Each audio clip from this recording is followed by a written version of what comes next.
بسم اللہ الرحمن الرحیم۔ شروع کرتا ہوں اللہ کے بابرکت نام سے جو نہایت مہربان اور رحم کرنے والا ہے۔ آئیے ویڈیو شروع کرتے ہیں۔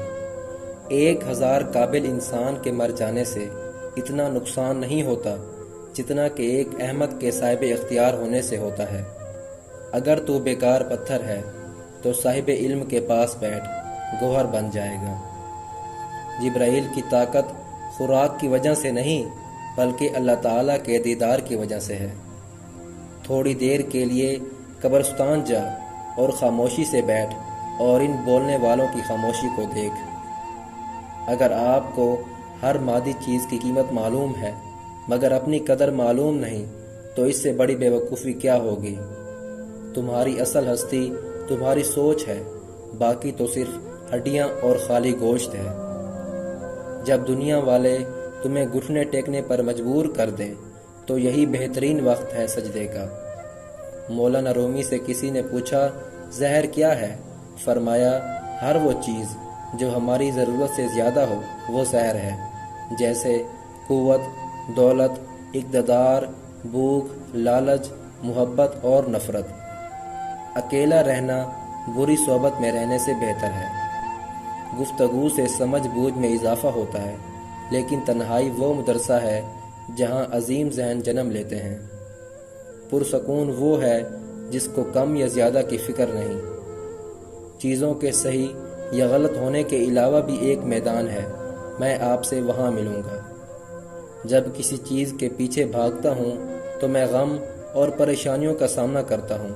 اگر میں اپنے صبر کی جگہ پر بیٹھوں تو مجھے جس چیز کی ضرورت ہے وہ میرے پاس خود آئے گی، کسی درد کے بغیر۔ آپ پروں کے ساتھ پیدا ہوئے ہیں، آپ رینگنے کے لیے نہیں ہیں۔ آپ کے پاس جو پر ہیں انہیں استعمال کرنا اور لڑنا سیکھو۔ ہمیشہ یاد رکھیں کہ آپ اپنے یقین سے زیادہ بہادر ہیں اور اپنے تصور سے 2 گنا خوبصورت ہیں۔ اداس دوست کے ساتھ دیر تک مت بیٹھو۔ جب آپ باغ میں جاتے ہیں تو کیا آپ جھاڑیوں کو دیکھتے ہیں؟ تمہارے ساتھ جو بھی ہو جائے مایوس مت ہونا۔ سارے دروازے بند ہو جائیں، تمہارے لیے ایک خفیہ راستہ ہے جو کسی کو معلوم نہیں ہے، تم اسے بھی دیکھ نہیں سکتے۔ آپ صرف شکر گزار رہیں۔ 5 حالتوں میں کبھی بھی خاموش نہ رہیں۔ نمبر 1، جب کوئی کسی پر ظلم کر رہا ہو تو اس کو زور بازو روکیں۔ اگر یہ نہ ہو سکے تو کم از کم اپنی زبان سے کچھ بول دیں، لیکن خاموش نہ رہیں۔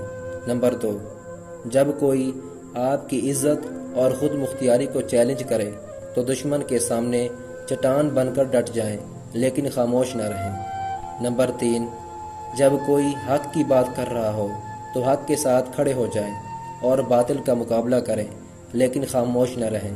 نمبر 4، جب کوئی آپ کے دین اور آپ کے نبی کی توہین کر رہا ہو تو اس وقت بھی خاموش نہ رہیں بلکہ نبی کی ناموس کی خاطر نکلیں۔ نمبر 5، جب 2 لوگ آپس میں لڑ رہے ہوں تو ساتھ کھڑے تماشا نہ دیکھیں بلکہ روکنے کی کوشش کریں۔ اس وقت آپ کی خاموشی کو آپ کی بے وقوفی سمجھا جائے گا۔ ناظرین، اس امید کے ساتھ اجازت چاہوں گا کہ یہ ویڈیو آپ کو پسند آئی ہوگی۔ اگر یہ ویڈیو آپ کو پسند آئی ہو تو ہمارے چینل محمد عامر وائس کو ضرور سبسکرائب کر دیں تاکہ تمام نئی آنے والی ویڈیو